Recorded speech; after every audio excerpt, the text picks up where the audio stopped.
ଯୁକ୍ତ 2 ମେଧାବୀକୁ ଲାପଟପ୍ ସହାୟତା ଏହି ଦିଗକୁ ଆବେଦନ କରିପାରିବେ ଛାତ୍ରଛାତ୍ରୀ। ହଁ ଦର୍ଶକ ବନ୍ଧୁ, ଯୁକ୍ତ 2 ମେଧାବୀ ଛାତ୍ରଛାତ୍ରୀଙ୍କ ପାଇଁ ଖୁସି ଖବର। ଯୁକ୍ତ 2ରେ ଉଦ୍ଦେଶ୍ୟନ 15,000 ମେଧାବୀକୁ ମିଳିବ ଲାପଟପ୍ ସହାୟତା ରାଶି। ଏନେଇ ଆସନ୍ତାକାଲି ଠାରୁ ଏଥିପାଇଁ ଆବେଦନ ଆରମ୍ଭ କରାଯିବ। ଅଗଷ୍ଟ 28 ତାରିଖ ମଧ୍ୟରେ ଆବେଦନ କରିପାରିବେ ଶିକ୍ଷାର୍ଥୀ। ଏନେଇ ଉଚ୍ଚଶିକ୍ଷା ମନ୍ତ୍ରୀ ବିଭାଗ ପକ୍ଷରୁ ବିଜ୍ଞପ୍ତି ପ୍ରକାଶ ପାଇଛି।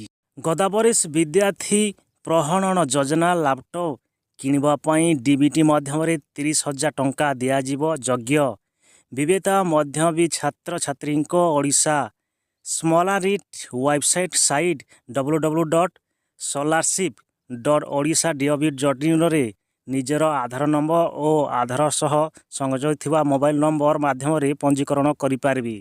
ସୂଚନାଯୋଗ୍ୟ ଯେ ଉଚ୍ଚଶିକ୍ଷା ବିଭାଗ ପକ୍ଷରୁ ଲାପଟପ୍ ସହାୟତା ଯୋଜନା ନାମକୁ ପରିବର୍ତ୍ତନ କରାଯାଇଛି। 2023-24ରେ ବିଜୁ ଯୁବ ସଶକ୍ତିକରଣ ଯୋଜନା ନାମକ ଏକ ଆରମ୍ଭ କରାଯାଇଥିଲା।